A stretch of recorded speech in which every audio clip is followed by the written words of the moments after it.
7:03, hora de Venezuela. Estamos listos para comenzar nuestras entrevistas. Les recuerdo que una cosa es hacer radio, otra televisión y algo muy distinto, radio y televisión al mismo tiempo. Mi cuenta en Twitter, la misma en Instagram, @EduRodríguezG. Nuestro primer invitado en el día de hoy es Ali Daniels, abogado, defensor de derechos humanos, director de la organización no gubernamental Acceso a la Justicia.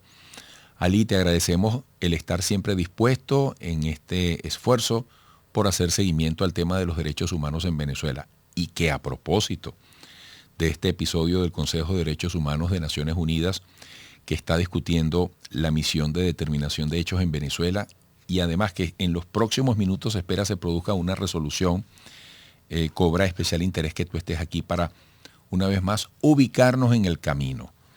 ¿Qué hay que tener en cuenta con respecto no solamente a la retrospectiva, sino también a la perspectiva de la misión? Sí, recordemos que la misión de determinación de hechos es un órgano creado por el Consejo de Derechos Humanos de Naciones Unidas, que tiene un mandato muy particular, que es investigar la posible comisión en Venezuela a partir del año 2014 de los crímenes de detención arbitraria, tortura, malos tratos, ejecuciones extrajudiciales y violencia sexual a partir de esa fecha. Luego, hay que decir que esta misión fue creada en el año 2019, fue prorrogado su mandato por 2 años en el año 2020 y a la fecha ha producido 4 informes devastadores sobre la situación en Venezuela. En el último de los cuales, que es sobre el arco minero y sobre las cadenas de mando, se pide que haya una mayor investigación. Por ejemplo, en el caso del arco minero se dice que efectivamente hay elementos para creer que ahí ha habido trata de personas, incluso habla de trabajo esclavo en el arco minero, pero sí dice que necesita mayor tiempo para poder indagar e investigar con mayor profundidad lo que ahí está ocurriendo. Y en consecuencia, por eso es que el día de hoy, dentro de unos minutos, como tú lo acabas de señalar, se va a discutir prorrogar el mandato. Y nosotros consideramos que esto es absolutamente necesario en la medida en que efectivamente queda muchísimo por investigar, a pesar incluso de los informes que se han producido han sido demoledores, sobre todo el último, en el cual se describió todo un sistema de represión en Venezuela que necesita una mayor investigación. Entonces es muy probable que esa resolución dicte la necesidad de que continúe el trabajo de la misión, porque nos gustaría que refrescaras un poco qué dijo de manera tan contundente como tú lo señalabas el más reciente informe. Sí, es muy importante esto que está señalando porque ha habido 4 informes. El primero fue uno que hizo una descripción de la violencia general en Venezuela, cómo existen 2 tipos de violencia estatal. Una contra lo que serían los disidentes políticos, otra contra zonas populares del país, en particular las llamadas OLP.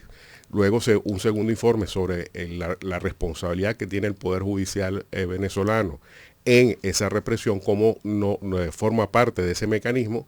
El tercer informe es el del arco minero, donde se habla de sobre todo cómo nuestras etnias indígenas son las que sufren las consecuencias de la situación del arco minero, donde se están explotando sus tierras ancestrales y además se les está prácticamente sacando de esas tierras o involucrando en elementos de trata para explotar esas minas. Y finalmente este tema de las cadenas de mando, donde se describe de una manera muy pormenorizada cómo funciona el sistema de represión, cuáles son los elementos que se involucran ahí y cómo efectivamente los crímenes de lesa humanidad en el país no son hechos aislados como se nos quiere ver, como es el discurso oficial, sino que lamentablemente existe todo un sistema que permite que estos crímenes puedan hacerse. Y de esta manera esto elimina o echa por tierra el discurso oficial de que con sancionar a un funcionario individual ya se está eliminando el problema, cuando el problema es precisamente estructural. Y por eso entonces se está pidiendo que se continúe la investigación y se está pidiendo una extensión de 2 años. La presencia de estos informes tiene tanta relevancia. ¿Por qué? Porque es el único órgano, además de la Fiscalía de la Corte Penal Internacional, que investiga crímenes desde la perspectiva del Estatuto de Roma, es decir, con la rigurosidad y con los elementos metodológicos que permiten establecer las responsabilidades individuales. No hay ningún otro órgano de Naciones Unidas que tenga estas competencias y por tanto para nosotros es muy importante porque debe recabarse en primer lugar lo que es la memoria histórica de lo que ha ocurrido en el país, y con esto quisiera también cerrar en el sentido de decir que en el último informe se dijo como claridad, y esto es lo más importante, que los crímenes de lesa humanidad en Venezuela no son parte del pasado, sino que tristemente son parte de nuestro presente. Uno puede recordar cuando Michelle Bachelet hacía pública, una suerte de lista con recomendaciones que procuraban sanear o corregir en alguna medida esta situación de daño a los derechos humanos en Venezuela. ¿Qué ha pasado con esa sugerencia? ¿Alguna se tomó en cuenta? ¿Qué ha pasado con esa comunicación? Sí, este tema de la alta comisionada es realmente dicotómico, algo incluso surrealista. Lo digo en el sentido de que para contrarrestar la existencia de la misión, el gobierno utilizó la colaboración con la oficina del alta comisionada como contrapeso, diciendo no vamos a colaborar con esta misión porque nosotros colaboramos con la oficina del alta comisionada. Y al día de hoy, esta oficina emitió 43 recomendaciones al gobierno venezolano sobre diversos temas, todos vinculados con esto que estamos hablando. Bueno, al día de hoy, ni una sola de esas recomendaciones se ha cumplido. Y lo más increíble es que además la misión denunció que no se sintió apoyada por la oficina del alta comisionada. Entonces, por eso es que ahora llama la atención que un periodista en Ginebra, Gasparini, está señalando que existe una especie de amenaza a Naciones Unidas por el gobierno venezolano, señalando que si se llega a aprobar la prórroga del mandato de la misión, se va a suspender a la oficina de la alta comisionada aquí en Caracas. Lo cual no tiene ningún sentido porque, como hemos dicho, son dos órganos completamente diferentes que no tienen los mismos mandatos y que además se estaría sancionando uno por lo que dice el otro. Y como digo, no tienen nada que ver y son independientes, son mecanismos que no actúan, digamos, de ninguna manera de forma colaborativa, sino que cada uno actúa de manera independiente. Entonces, en este sentido, esto lo que nos allana, nos dice es que efectivamente lo que está diciendo la misión es tan cierto que el gobierno tiene que ya recurrir a este hecho de amenazar con que se va a suspender a la oficina del alto comisionado aquí en Caracas, cosa que por supuesto nosotros no estamos de acuerdo porque a pesar de que tenemos nuestros reparos a algunas cosas que se dijeron en algunos informes de la señora Bachelet, lo cierto es que es un órgano de protección y los venezolanos no podemos darnos el lujo en estos momentos de prescindir de ningún órgano de protección internacional. Amigos, están escuchando a Lee Daniels, abogado, defensor de derechos humanos, director de la organización no gubernamental Acceso a la Justicia. Creo que sería interesante, Ali, que nos ayudes a ubicarnos en el contexto, incluso histórico, sobre lo que es la función del Consejo de Derechos Humanos, este tipo de actividad en las misiones, en los informes que produce, que son procesos que para muchos pueden lucir inciertos o muy lentos o frustrantes, pero desde un punto de vista histórico, conceptual, dentro de lo que es el andamiaje jurídico de este accionar, ¿qué reflexión podrías compartir para darnos luces? Sí, efectivamente, el Consejo de Derechos Humanos es un órgano creado a partir del año 2006, está compuesto por 47 miembros que son elegidos dentro de la Asamblea General de Naciones Unidas. De acuerdo con los estatutos de este Consejo, los miembros del Consejo tienen que cumplir con los más altos estándares en materia de derechos humanos y precisamente ahora el Consejo va a hacer una renovación de sus miembros y aunque nos parezca increíble, Venezuela se está postulando para la reelección y el 11 de octubre va a ocurrir esta reelección. Venezuela se está postulando para junto con Chile y Costa Rica y solamente hay 2 puestos, con lo cual uno de estos 3 países va a salir, con lo cual pues es algo lamentable que un gobierno que está siendo investigado por la Corte Penal Internacional, que está siendo señalado de crímenes de lesa humanidad por la misión, pues ahora pues tenga la posibilidad de ser reelecto, ¿no? Y además, de acuerdo con nuestras informaciones, tiene muchas posibilidades de que esto ocurra. Pero dicho esto, independientemente de lo que ocurra el 11 de octubre, lo cierto es que la misión tiene un papel muy importante en lo que es la investigación de los crímenes de lesa humanidad, y sí tiene una importancia, porque hay gente que yo me consigo con mucha gente diciendo otro informe de Naciones Unidas que va a un gran gaveta y la gente después se olvida. Pues no, existen precedentes donde con la creación de una misión de determinación de hechos hubo consecuencias, y es el caso de Myanmar. En el caso de Myanmar, como sabemos fue acusada o está siendo acusada de haber cometido un genocidio, se creó una misión de determinación de hechos, se hizo una investigación, y gracias a esa investigación, la señora Bensouda, que en aquel momento todavía era fiscal de la Corte, abrió un examen preliminar, y ese caso ahorita se encuentra en la etapa de investigación, con lo cual vemos que estos órganos efectivamente colaboran entre sí y permiten que se pueda hacer actuar a la justicia internacional, y esperemos entonces que ese sea el caso con la misión, porque como digo, la rigurosidad, los testimonios directos con víctimas, con abogados y con familiares le da una enorme seriedad a lo que la misión hace, porque tiene una metodología que es muy seria. Quiero para la próxima parte colocar en perspectiva a Venezuela dentro del corto camino que queda para episodios tan importantes como las elecciones del 2024 y del 2025, porque al final todo guarda relación. Aquí el elemento político es importante. Hoy leemos que Biden dice que Venezuela tiene que hacer mucho para que se relajen las sanciones. Y yo quisiera preguntarte, y lo dejamos para el regreso, Ali, sobre el peso de esto que está orbitando en el seno de la misión sobre un tema tan sensible como los derechos humanos, porque cabría preguntarse para la estrategia de sustentabilidad del gobierno de Nicolás Maduro, qué tan importantes son las sanciones y qué tan importante es el latir de todo esto que tú estás describiendo. Amigos, regresaremos para seguir tocando este tema con Ali Daniels, abogado defensor de derechos humanos, director de la organización no gubernamental Acceso a la Justicia. 7:19 minutos. Ali Daniels, abogado defensor de derechos humanos, director de la organización no gubernamental Acceso a la Justicia. Un poco en la pregunta que dejé al aire, incluso le puedo hacer un ajuste en su sentido. Por ejemplo, también yo podría preguntarte, esta situación que tú describes, este proceso en materia de derechos humanos en Venezuela, ¿es parte de las consideraciones, por ejemplo, del gobierno de los Estados Unidos para evaluar cómo manejar las sanciones contra Venezuela?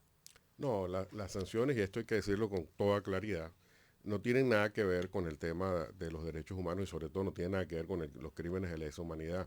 En Venezuela no se cometen crímenes de lesa humanidad por las sanciones. Es una situación obviamente preexistente, y lo digo con claridad, las ejecuciones extrajudiciales no tienen nada que ver con las sanciones, las torturas, los malos tratos, todas estas atrocidades de los que se hablan en estos informes. Es decir, las sanciones no toman en cuenta eso. No toman en cuenta eso porque precisamente son órganos independientes, y la investigación obviamente no depende tampoco del gobierno, y esto también hay que decirlo, no depende del gobierno norteamericano.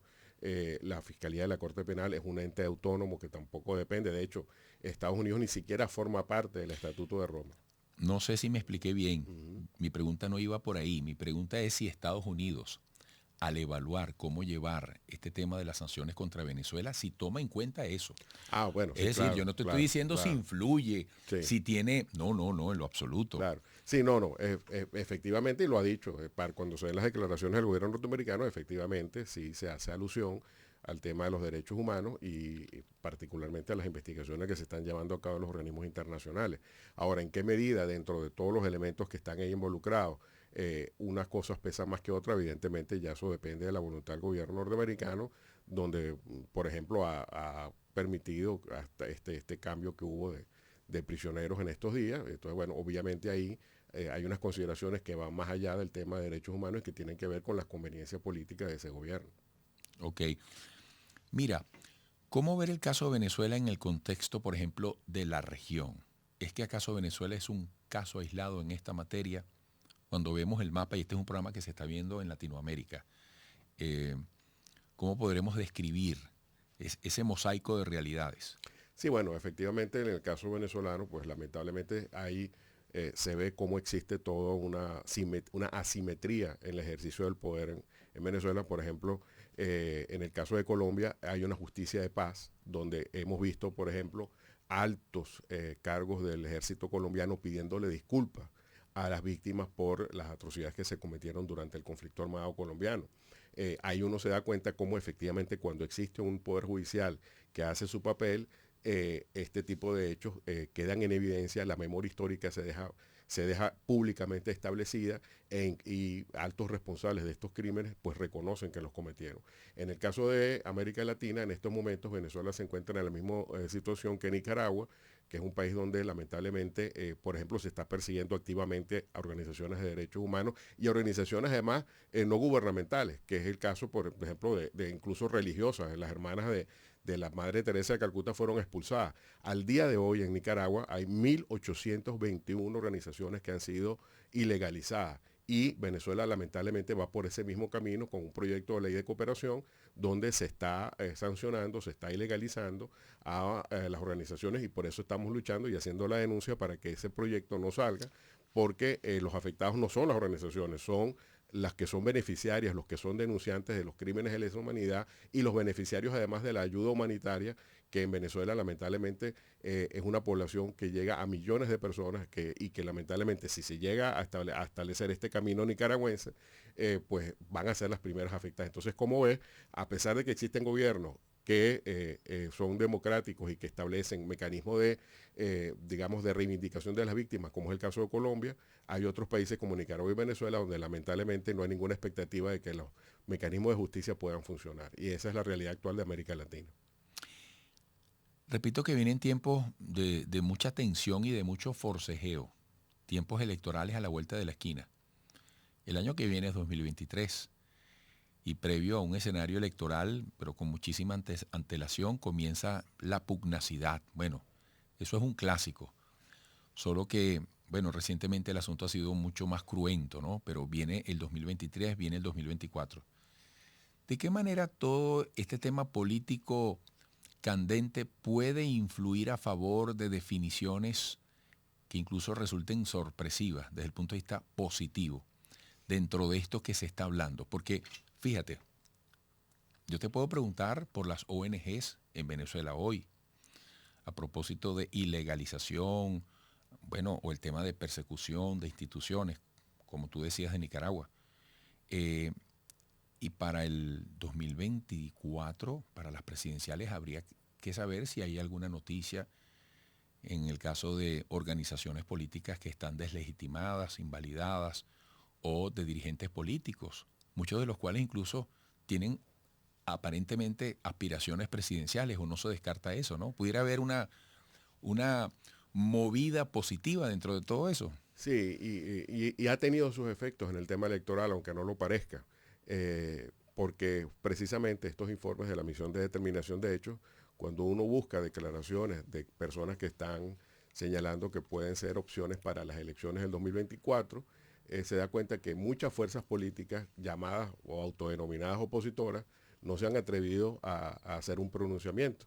Y ahí uno se da cuenta cómo efectivamente se está ahí superponiendo una agenda electoral y política a lo que son nada más y nada menos que los crímenes de lesa humanidad, que son, digamos, los peores delitos que la comunidad internacional condena. Entonces ya uno se da cuenta que para evitar ser sancionado en la medida que, por ejemplo, puede haber inhabilitaciones, entonces quizás esa puede ser la razón por la cual muchos candidatos o precandidatos para las elecciones del 2024 han preferido no emitir ninguna opinión sobre la misión, y ahí uno se da cuenta entonces cómo efectivamente lo que dice la misión es tan cierto que hay candidatos o precandidatos presidenciales que han preferido callar a ser objeto de algún tipo de inhabilitación para esas elecciones. Bueno, Ali, gracias como siempre, porque aportas una panorámica general y profunda, retomas y nos actualizas en este complejo mundo de los derechos humanos y el caso de Venezuela. Hasta pronto, un gran abrazo. Hasta pronto y gracias por la invitación, y esperemos que pronto anuncies que la misión de determinación de hechos fue prorrogada su mandato. Eso está por definirse en unos minutos. En minutos. Vamos a estar muy pendientes, equipo. Desde Ginebra. Ali Daniels, abogado defensor de derechos humanos, director de la organización no gubernamental Acceso a la Justicia. Sigan allí, por favor.